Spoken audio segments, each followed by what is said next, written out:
So let's talk strength training for the junior player.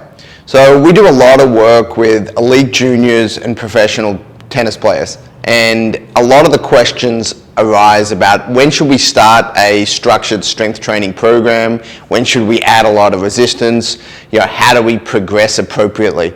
So in this discussion, first off,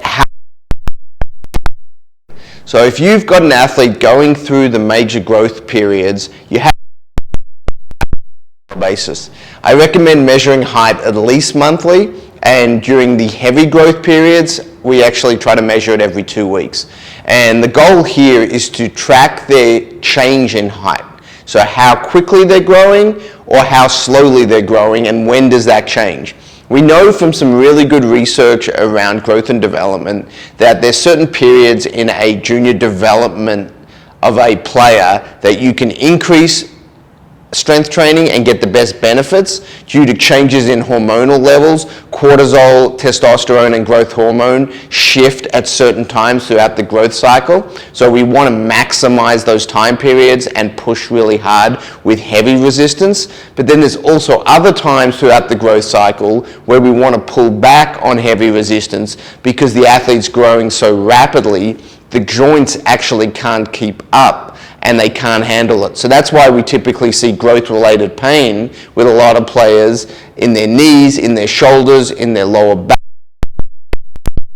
Many times that's relatively minor, but if you push through it and add a lot of resistance on top of that, then you can cause some significant damage. So you have to know what is growth-related pain, you have to know how to monitor it, and then when you do experience some of that, you have to back off in volume.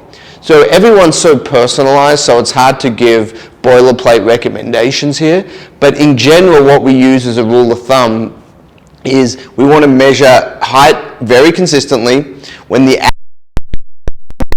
spurt doesn't mean they're not still growing, but they're not growing rapidly. We call that in the scientific literature peak height velocity. It's when the height,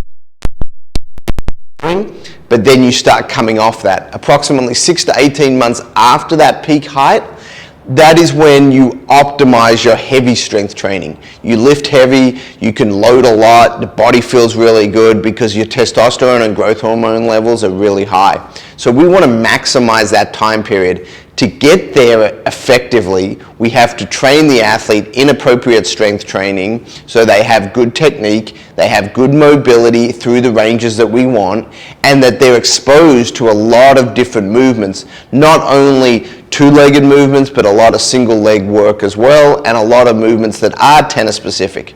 There's time for general training, and we always have a general component of training, especially when we're lifting really heavy. But then we also want to incorporate a good 30 to 50% of all our strength training work is very tennis specific. So if you structure it in the right way, you can get the greatest outcome for your junior players as they're going through that very challenging period between about 12 to 17 for most of them. Females usually hit that time period a little bit sooner. Guys usually hit it a little bit later. So you have to monitor it, how you train it, and how you adjust.